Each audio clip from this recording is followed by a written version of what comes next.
श्री रामानुज संप्रदाय में एक षटकोप नाम के आचार्य हुए। कहाँ पे हुए? आलवार तिरुनगरी में। और ये विश्वक्सेन जी के अंश से इनका प्राकट्य हुआ। षटकोप स्वामी जी का जब जन्म हुआ तो इनके पिताजी ने, इनकी माता ने इनको देखा, समाधि में बैठे हैं, कुछ बोलते नहीं, दूध नहीं पीते, हंसते नहीं, सांस बहुत धीमी धीमी चल रही है, कुछ बोलने पर भी पुकारते नहीं, पुकारने पर भी सुनते नहीं, देखते नहीं। तो माता पिता बेचारे घबरा गए। तो उन्होंने सोचा कि क्या करें। बोले जिसने इस बालक को दिया उन्हीं भगवान को सौंप देते हैं। तो इनके माता पिता इनको लेकर के गए और भगवान के मंदिर के बाहर एक इमली का कोटर था। कोटर कहते हैं इमली वगैरह के पुराने पेड़ों में अंदर की तरफ गड्ढा हो जाता है ना, कोई कोई पुराने पेड़ों को देखिए। तो इनके पिता श्री कारी सूरी ने वहीं पर इनको रख दिया और भगवान से प्रार्थना की, हे नाथ, आपने जिस बालक को दिया उसकी रक्षा करना भी अब आपका ही काम है। और वास्तव में रक्षा कौन करता है? भगवान के सिवा कोई कर सकता है क्या? सरक्षिता रक्षति यो ही गर्भे। भागवत में यमदेव इस बात को कहते हैं, यमराज कहते हैं जब मां के गर्भ में थे तब किसने रक्षा की, किसने पालन किया? कितने बच्चे मां के गर्भ में ही नष्ट हो जाते हैं, लेकिन जब हम मां के गर्भ में थे तो किसने हमारा पालन पोषण किया? जिसने वहां रक्षा की, जन्म होने के बाद भी रक्षा करेगा।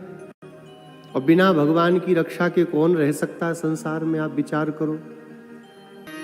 जिसकी भगवान सहायता करें उसको कौन क्या कर सकता है? बाल भी बांका नहीं हो सकता उसका। और जो अपनी रक्षा स्वयं करना चाहते हैं, जय जय सीताराम हो जाते हैं।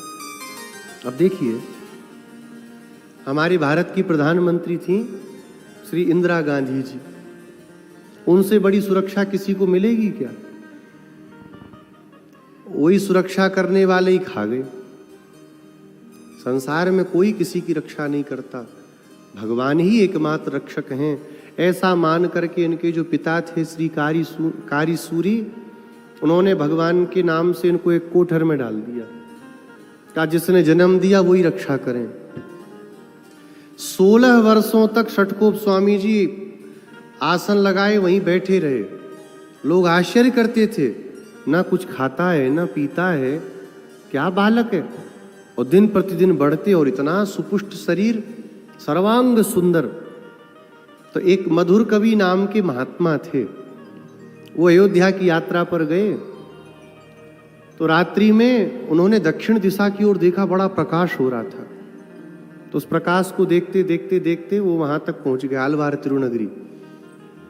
और वहां पर इमली के वृक्ष में देखे छोटे से एक सुंदर बालक को देखा, आवाज लगाई, नहीं बोले। तो बोले गूंगा बहरा है, क्या दिक्कत है इसको? तो एक पत्थर उठा करके मारा जोर से, धम। जब पत्थर फूटने की आवाज आई तो पहली बार श्री षटकोप स्वामी जी ने अपने नेत्रों को खोल करके देखा। तब कुछ प्रश्न मधुर कवि ने पूछे। उन प्रश्नों का उत्तर देते हुए सहस्त्र गीति नाम का एक दिव्य प्रबंध, जिसमें 1000 पासुर हैं। पासुर माने दक्षिण भारत में जो पासुर माने हमारे यहाँ के छंद पद, 1000 पदों से उन्होंने सहस्त्र गीति नाम का एक ग्रंथ प्रकट किया उपदेश के रूप में।